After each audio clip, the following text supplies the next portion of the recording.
Ladies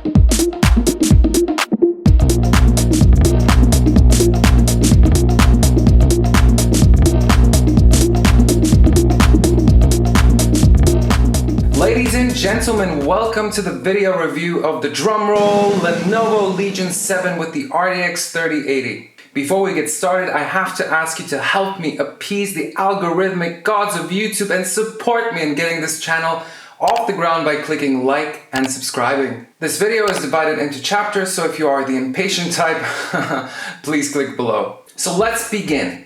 In my quest to find the perfect laptop replacement of my desktop PC with the 2080 and 9900K, I have encountered many great offerings. However, none of which could easily outperform the desktop.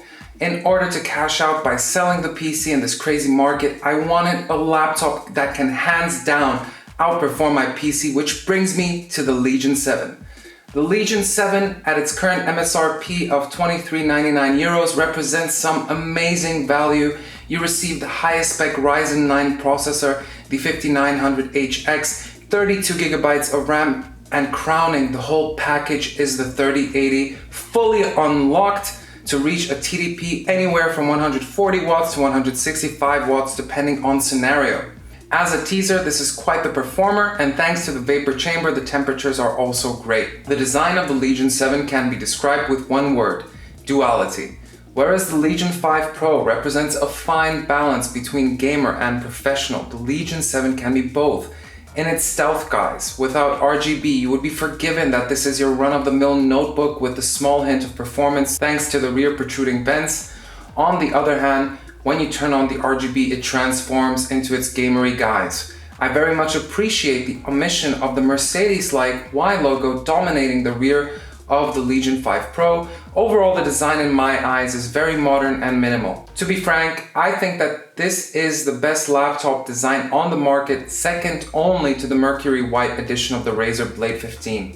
In terms of build quality, it is very good but far from perfect. The machine feels solidly built while being thinner by 3mm compared to the 5 Pro. That is a significant upgrade in feel when it comes to the density, but then again, I'm personally very demanding when it comes to engineering and material design. The hinge provides a great feeling resistance, and it's also been reinforced for 2021. There is minimal flex in the lid and the keyboard deck. However, the laptop is not made out of metal fully, but rather a smart combination of polyurethane or polycarbonate and aluminum. My main gripe is twofold. Firstly, on such a machine, I would expect a metal keyboard deck, which is not the case. Not that I mind that much, I just cannot anticipate wear after a few years. Secondly, the bottom panel is a disaster to remove, truly. As you can see in the unboxing video where I added a second SSD, shameless plug at the top right, it is absolutely a pain to remove, and pain is one thing. However, the propensity to damage the panel is high as it is attached to the device on bottom and on the sides by clips and screws. Honestly, this is not desirable, and I will be afraid the day when I will want to clean the fans from dust. So the question of the day is, can this replace my desktop, and is it worth it over the Legion 5 Pro? So let's dig into the technical details and performance results. In terms of I/O, the left has a USB-C 3.2 Gen 2, DisplayPort 1.4, a 3.5mm combo jack. The right has a USB-C 3.2 Gen 1 with the specific E-shutter button that sort of disables the camera upon basically flicking the switch from left to right. On the back, you have 3 times a USB-A port 3.2 Gen 1, one type USB-C 3.2 Gen 2, also with DisplayPort, and also very important, power delivery, so you can charge the laptop via a compatible power delivery enabled charger. HDMI 2.1, an RJ45 or Ethernet jack, and the specific charging port. The keyboard is, in my eyes, absolutely great. It provides a lot of feedback. The tactility is absolutely there. I prefer than that on the Legion 5 Pro to a small degree. So again, basically I have written the review on the keyboard and it was really fun to write. So in terms of RGB, yes, this laptop has LEDs everywhere. The backlit, bottom, the sides, the fans, and on the front there's a strip on the keyboard, etc. So basically you're getting all of the RGB that one would want in a laptop or would need basically or could have. In principle, I was kind of against it for various reasons. One is the IQ software, which I will get into shortly, but predominantly I don't really see this as a use case because the keyboard as well as the other RGB, they get so bright that it's really abrasive or an issue when you're playing games, let's say, or you're watching anything, content creation, content consumption on the laptop. It's just distracting. But from my perspective, there are a few benefits of having the RGB. Now, one thing to note is that I also had a stuck LED. However, this was fully remedied by doing a software update via IQ. So from that perspective, all of the LEDs are working without any issue whatsoever. But the benefit can be had, as you will see in the video, by, for example, using some parts of the RGB to monitor your CPU and GPU temperatures. So that was the only reason, for example, why I got in my desktop PC the Corsair Vengeance RGB RAM so that I could easily monitor temperatures. As you can see in the video, we're slowly ramping up, and therefore you can see that the left part, which is monitoring the CPU, quickly turns from green to red, and on the other side you have the GPU, which also then transfers from green to red according to temperature with a yellow transition in the middle. So therefore I think that you can find uses for RGB. Nevertheless, it's something that is of a preference, but what I have to say that the RGB accuracy on this keyboard is far better than that on the Legion 5 Pro with RGB, because here you can actually use the white color without it looking pinkish, bluish, greenish, whatever. Another addition to this laptop is the fact that the touchpad is better. So on the Legion 5 Pro, you have a plastic touchpad. Now you could feel that it is slightly abrasive for the touch. On the other hand, here on the Legion 7, you do have a glass trackpad or touchpad, and it feels far more smoother. Sort of the interactions, the gestures that you're using with it, they just feel more natural as the finger is sliding on the glass surface. It just feels better as opposed to the Legion 5 Pro. To be honest, I didn't really see this as an issue on the Legion 5 Pro, but nevertheless, using the Legion 7, I don't have this sort of immediate tick to use an external mouse as opposed to on the Legion 5 Pro, I was really looking for that mouse. In terms of the built-in software, we have to talk about Lenovo's Vantage software, and I have to give Lenovo kudos for having an all-in-one package like this. You have all of the various features from your performance modes to basically software updates, and I highly appreciate software updates so I don't have to dig in on Lenovo's website itself for the latest BIOS, etc. It basically works in all aspects. You can set up your battery charge rate, you can set up your battery maximum level charge for conservation mode. All of the features that I need are in Lenovo Vantage, so I highly recommend keeping it, and if you don't have it yet installed, then installing it. The one gripe that I have with Lenovo Vantage is the fact that you really cannot adjust your power limits or your fan speeds, etc.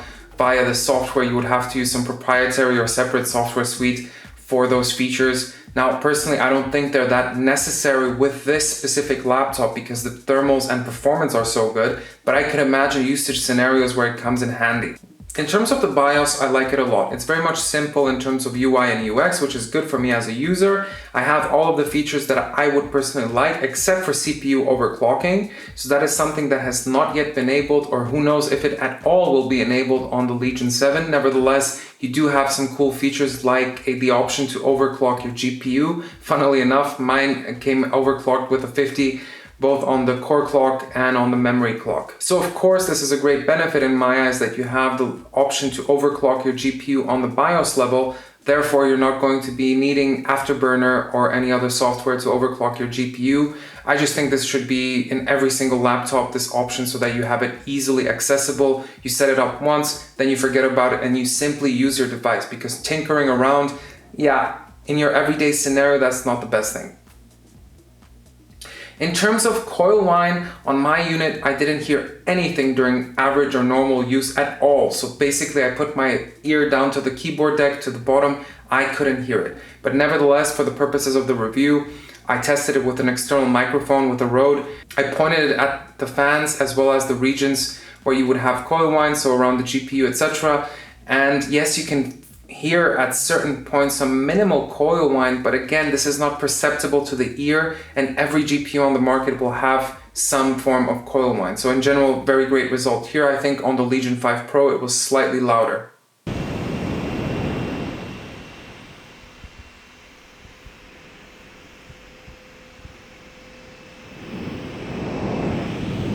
In terms of the screen, we need to celebrate this and we need to push the laptop producers and manufacturers to keep including QHD screens. I think that they're the best balance, and I've mentioned this in the Legion 5 Pro review. They're the best balance between image fidelity as well as basically CPU/performance bottleneck. And from my side, or from my perspective, for a 16-inch device, QHD is simply ideal. Now, as mentioned in the review of the Legion 5, this display has G-Sync when you're in dedicated GPU mode, and it also has FreeSync via AMD when you are in hybrid mode. So you have best of the both worlds and you have really all of the options there. The display supports HDR, and overall I really have to say I love the display. I prefer it to that of the MacBook Pro 16. And you know, 5, 6, 7 years ago, you would never ever think that a laptop or a laptop display on a PC would be better than that on the MacBook. So I really have to say full marks here. It's a great display, and also, as you can see on the image below, there is limited light bleed. Furthermore, basically your left side and rear side USB Type-C is also fully enabled with DisplayPort, so you have all the options you need basically to support an external display as you wish and as you prefer.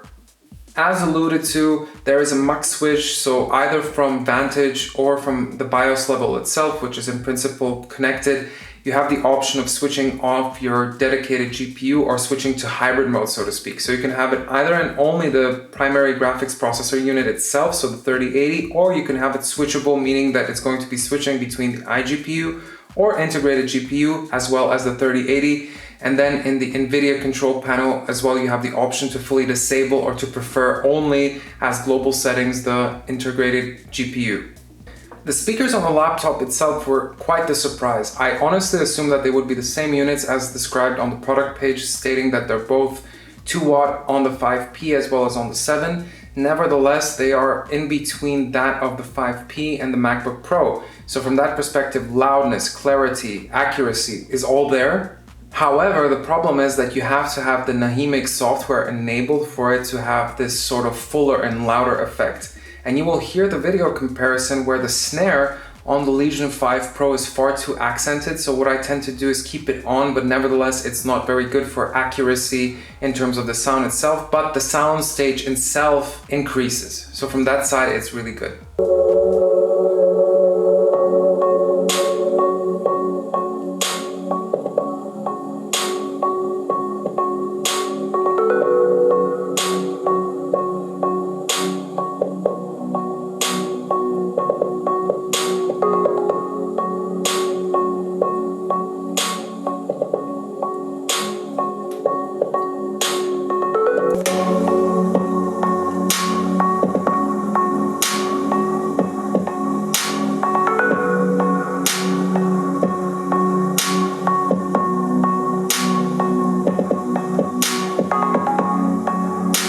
In terms of the webcam, we have the glorious Pikachu test. This is a test of the built-in webcam and microphone. Now imagine I'm a Pikachu, Pikachu says hello.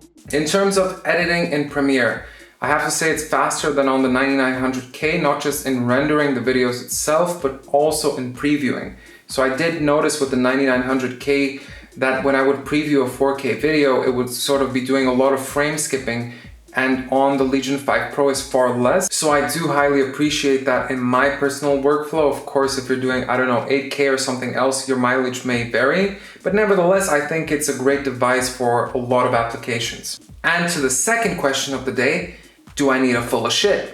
No, I do not. And that's the point. Again, basically the built-in DAC in the device is very good. It's capable of powering my Bayer Dynamics headphones without any issue whatsoever. So in general, great marks here. And again, as opposed to the Legion 5, here you do have a decent set of speakers, so you're not necessarily always going to be using the headset. So for that, I give it high marks.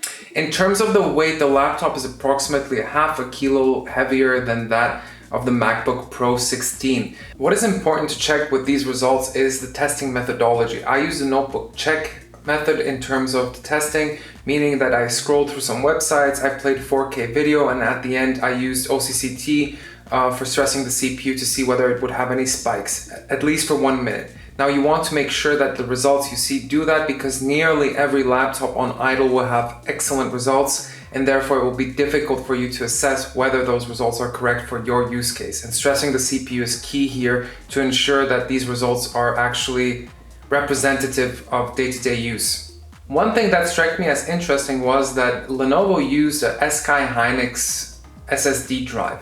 Now personally, I don't have anything against SK Hynix, but I couldn't find the type of drive it is online with using these figures that I have here, or the serial number, etc. Nevertheless, I did a cross comparison with the Samsung 970 EVO that I installed as the secondary NVMe drive, and luckily enough, the performance is actually better than that on the Samsung. And now we get into the interesting stuff, the battery life. So, Witcher 3 performed for 89 minutes. Now the big caveat here is that as opposed to the Legion 5 Pro with the 3070, the 3070 could run it at 27 frames per second, which at the time I said was a great result because it meant that at those QHD Ultra settings, you could easily play the game, even on battery for a period of, I believe it was 81 minutes. Now the case with the Legion 7 is that it can only run it at 22 FPS when it's not connected. Therefore, you will have to decrease your settings in such games or similar games in order to reach a playable experience of, let's say, 30 and above. This sort of implies to me that the battery and the performance of the battery is not capable of basically powering the 3080 as opposed to the 3070. So I assume here that the 3080 has a far significant or higher power draw than that of the 3070, which is only logical, obviously, considering that it's a larger chip, etc. As opposed to the previous review, I've decided to switch my testing to YouTube 4K loops instead of the HD loops. The reason being is just that I feel that HD is not representative of day-to-day use, and sort of these figures are far more indicative of how administrative tasks, or let's call it day-to-day office tasks, will look like on the laptop. So these are figures with the 141 running with the dedicated GPU and 150 with the iGPU. These are the figures that are, let's say, almost nearly the worst case scenario as opposed to gaming. So this will give you a guarantee in this case that your laptop, for example, on the iGPU doing a lot of things will last at minimum, at least according to these figures, 150 minutes. In terms of charge time and power consumption, fantastic, right? Dude, I was not expecting this. I was so happy when I saw your video. I absolutely loved your previous review on the 5 Pro, especially that comparison. Your content is honestly unmatched. So thank you very much, so much. Fantastic for all that you wrote. I was wondering which website you got it from. Also, I know you did an in-depth review where you answered people's questions, but one question I've been dying for and couldn't find elsewhere is USB charging. So ask and ye shall receive on this channel. So first question is, where did I get the laptop from? So I got it from a local distributor here in Slovakia called Alza. So from a battery level of 10%, it takes 93 minutes to charge it via the stock or included 300 watt charger. In terms of the Apple 100 watt USB-C charger, it takes 131 minutes. Here we get to the interesting part, which is power draw. Honestly, I thought that the 300 watt power adapter was overkill for this laptop, similar with the Legion 5 Pro, etc. On idle, it consumes approximately 28 watts. I used a meter for this.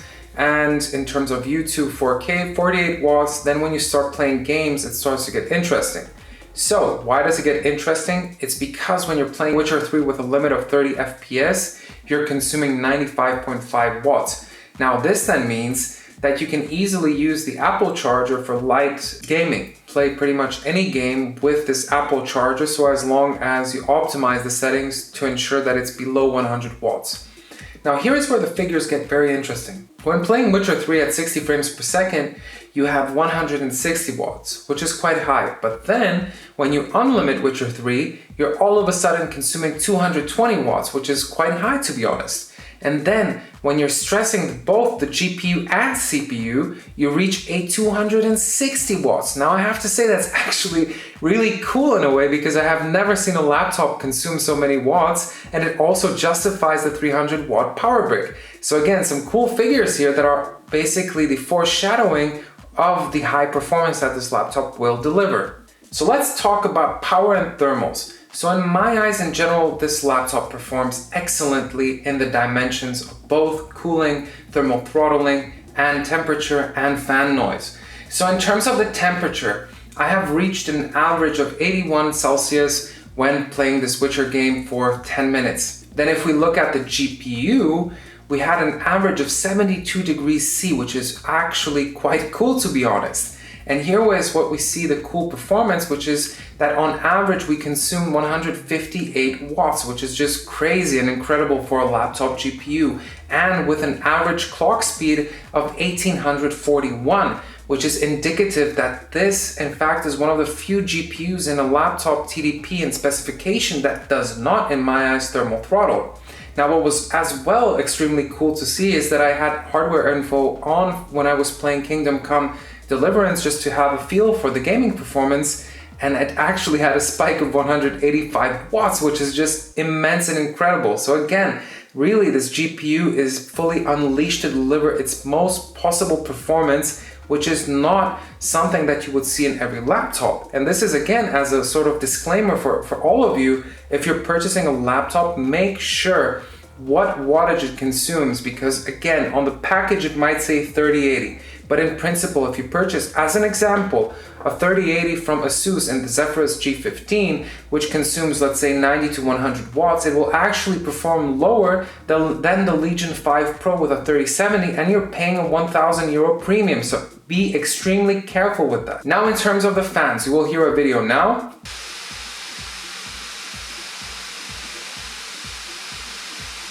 So in general, again, it's quieter than the Legion 5 Pro, and given that it's 3 millimeters thinner, I was honestly not anticipating that the laptop would be quieter. Also, when we talk about the pitch is rather in the low frequency range, resulting in a fan speed note that is far more akin to as opposed to.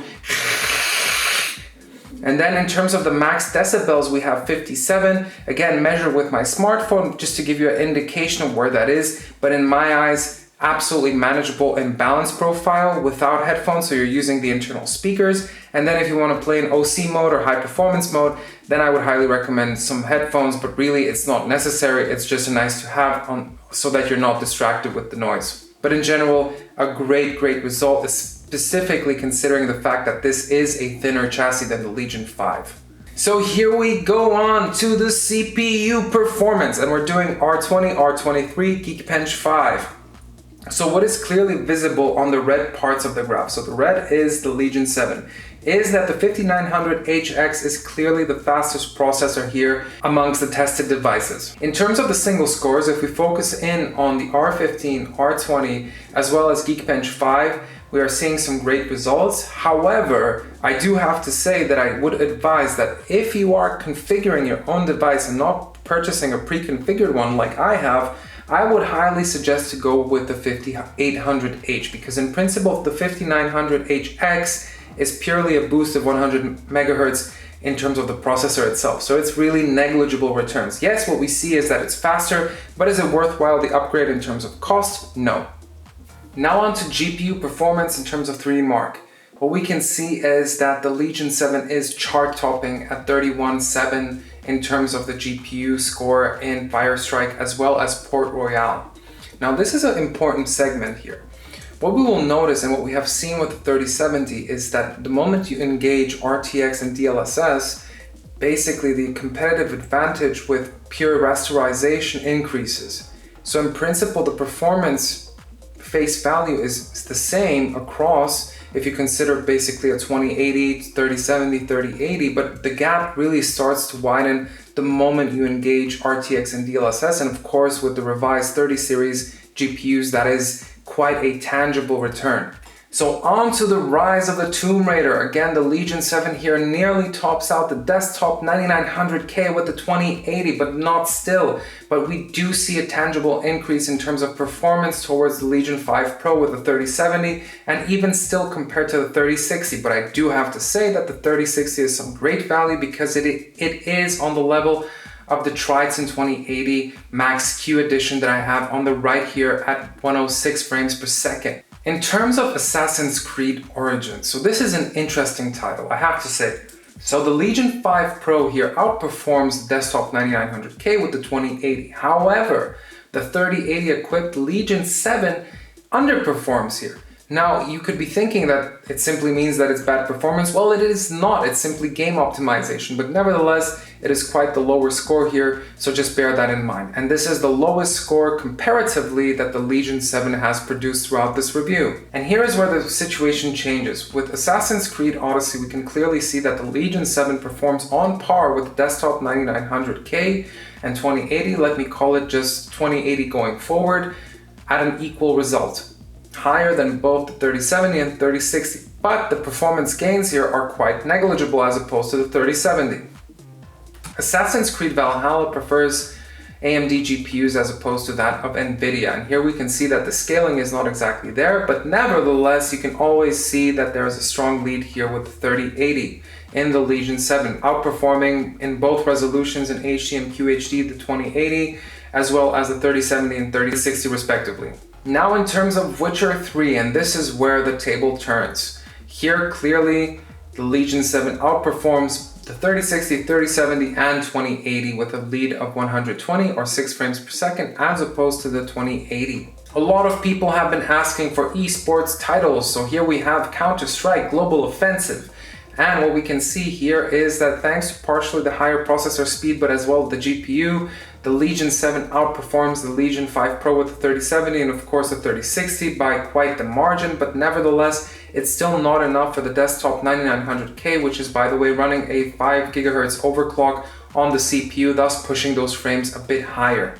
Now for Apex Legends, so this is a far more GPU demanding title as opposed to only being mainly CPU demanding as it is with Counter-Strike. So this is where we start to see some nice improvements. So as opposed to the Legion 5 Pro with the 3070, it's obviously quicker, but it's also quicker than the desktop 9900K with the 2080 at this resolution as well as settings, and in both resolutions in fact. So again, great results for a mobile 3080. I'm very pleased with that, and that leads to a 13% increase on QHD resolution itself as opposed to the 2080.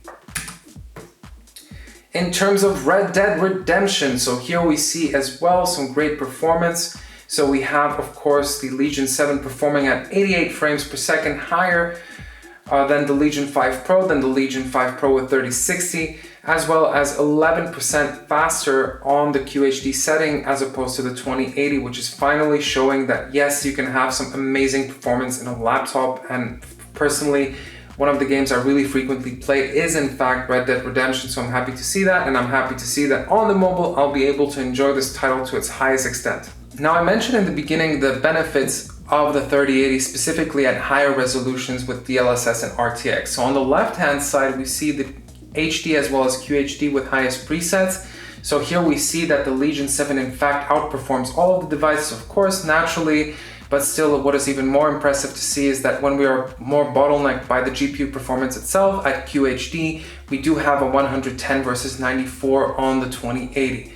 Now, where this gets strikingly important and interesting is the moment you enable DLSS and RTX, where on the Legion 7 you will see 81 frames at QHD, and then we see basically for the ultra-wide resolution of 3440 by 1440, 65 versus 55, which is a noticeable increase. Now we move on to Metro Exodus. So again, here the results are speaking for themselves. So with RTX and DLSS, here we see that on HD and QHD resolution, we are having 62 versus 46 on the 2080 and 52 versus 42 on the 2080. Again, some great results. Now, when we up the resolution to 3440 by 1440, we can see as well that the margin is quite there at 45 versus 38. Again, strongly outperforming the desktop 9900K with the 2080. So for this review, I also decided to include Cyberpunk 2077 to highlight the differences between the two devices. And here we can see some great performance results for the 3080 in the laptop.